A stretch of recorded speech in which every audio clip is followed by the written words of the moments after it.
Welcome back to VoiceLid Jazz Guitar. My name is Junewon Choi. We talked about the Wes Montgomery's approach to the fingerboard. How Wes navigate this fingerboard in the way he was playing his melody or even solo, which was octave playing. He plays the octave in this diagonal way, and then he could move around fast enough to play melody and even solo.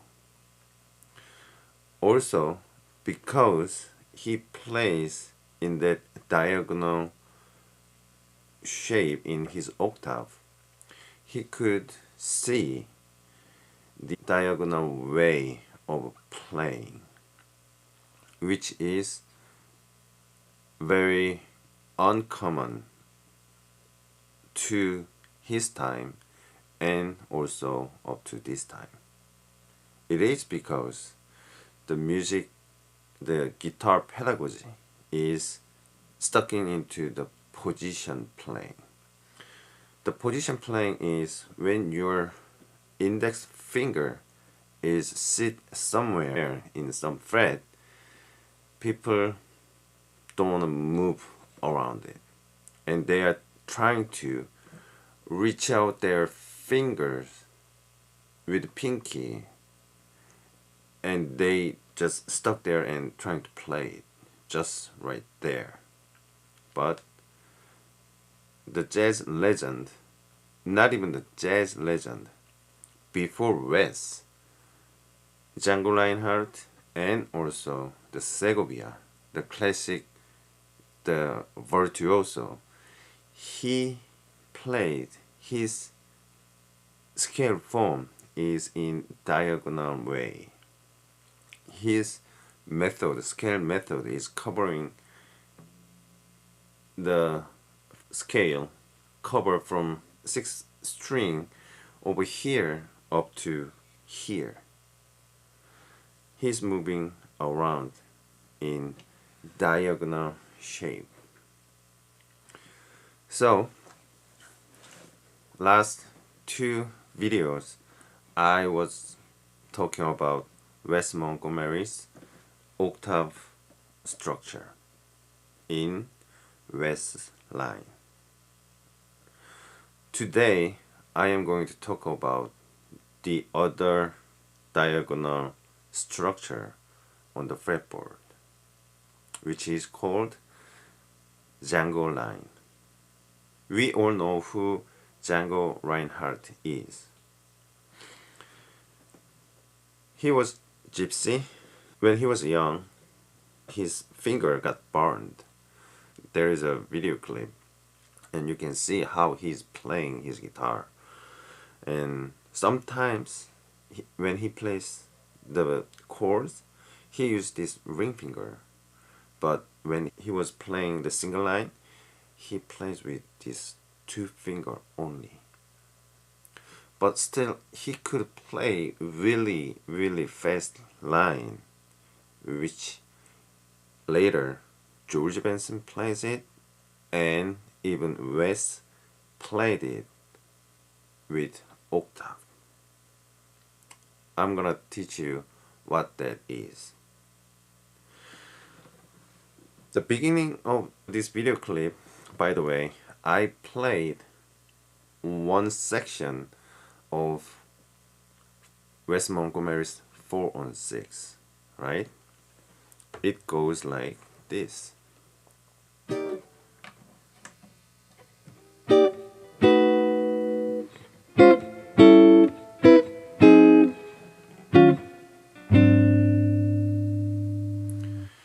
This section, the band playing C minor 7, F7, B flat minor 7, E flat 7, A minor 7, D7, then E flat minor 7, A flat 7.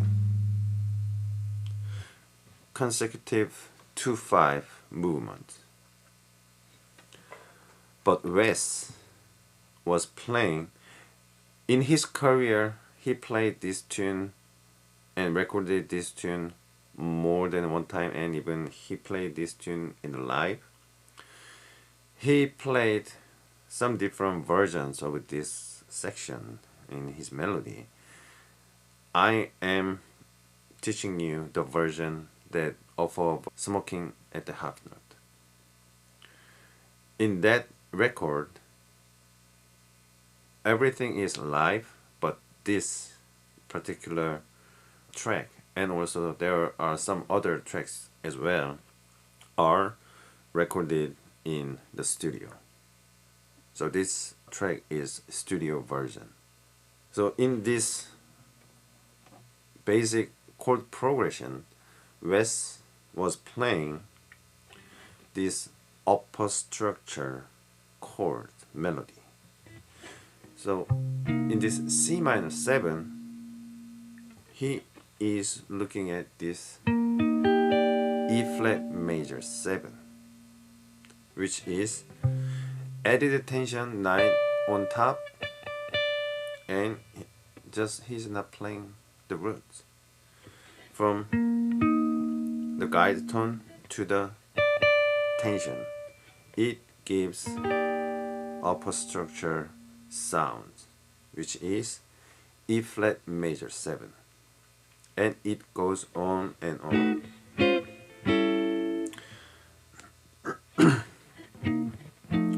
This dominant 7, he is playing flat 9, sharp 11, or easily you can just say this 4 notes itself is just B dominant 7. So he is already thinking in tritone substitution, or you can name them as all the tension based off of the root that band is playing. What I want to talk about today is particularly this shape, because the Django line is based off of this particular shape. And in Wes's solo on this particular track, he is playing based off of this chord melody shape. Okay? So the first time around, the first chorus, Wes's solo is over here, the melody, and then half step below over here, and then he plays like in this shape. He is playing Wes Line, not the Django Line. The second time around, he plays from here. He's playing this shape.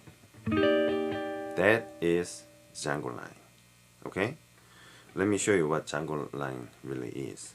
From here, E flat major 7, triad, and major 7, drop 2 voicing, is in 2 octave down here with shell voicing.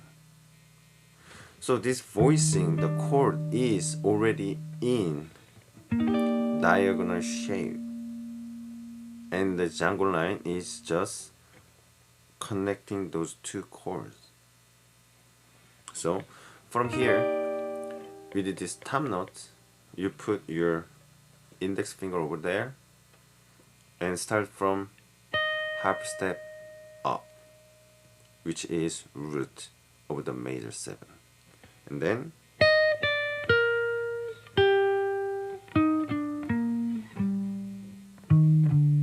okay,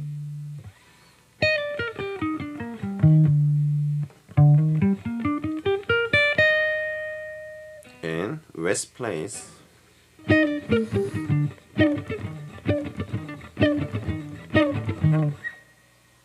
George Benson plays Okay? And in this solo, the 4 and 6, Wes plays it not as it is. He extended this sound to the tension, another third up. So he plays like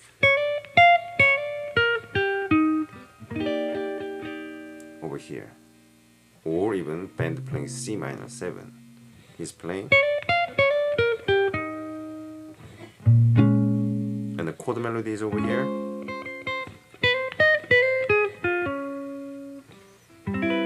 Chord melody over here, band is playing over here. He's soloing. Band is playing over here.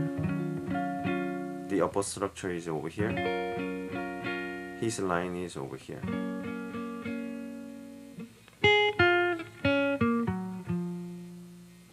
In tempo.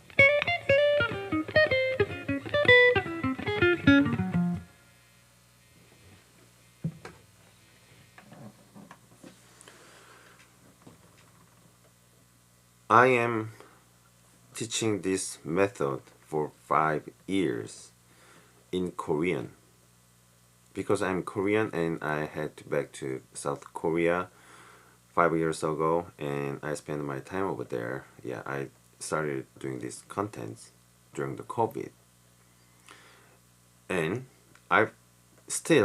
people didn't know well enough about this, and people, when they find out my contents and they are saying, if they are know about the piano a little bit, these are just A form, B form in the piano.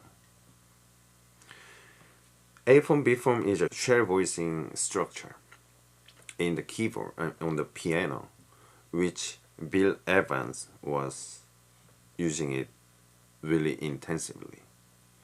That's why the jazz piano players, they needed to know them. But I didn't know, like I haven't heard that from my Berkeley teachers. Yeah, nowhere. But pianists, they know them.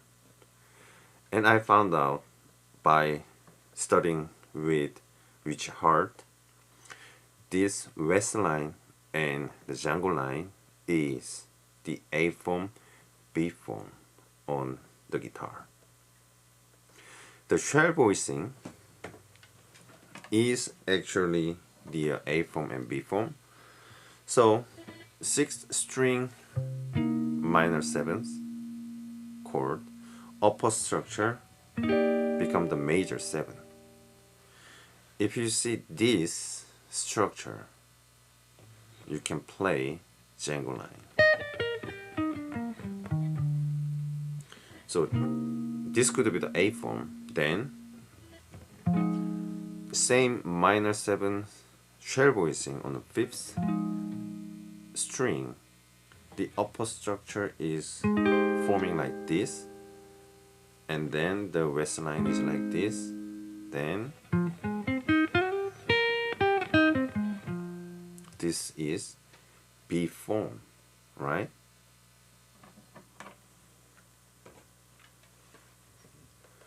So these two lines, Wes Line and the Django Line, is the two really important backbone on the fretboard that can give you how to navigate the fingerboard over the chord change. And this really makes sense through the voice leading and everything.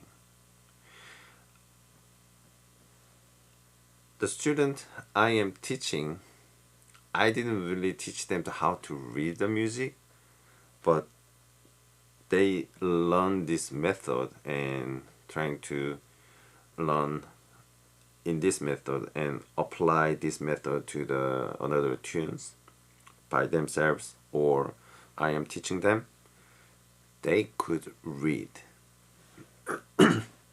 They became a good reader. They can just read the lead sheet, basic chord with the melody on top, so they could play their own chord melody. Okay, so thank you for your time spending with me here, and I really appreciate it. And if you want to know more deeply and more organized way of this method, please visit my website, VoiceLidJazzGuitar.com. There are free 2 hours of this method free with a PDF that you can free download once you have the Maker account.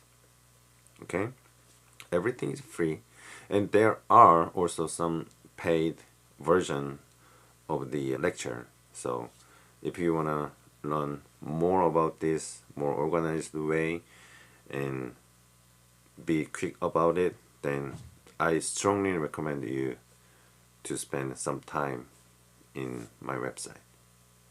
Okay, and please like this video and subscribe for more lecture, and let's hear what you guys think about this, and let me know what you want to hear more from me to the comment. Thank you.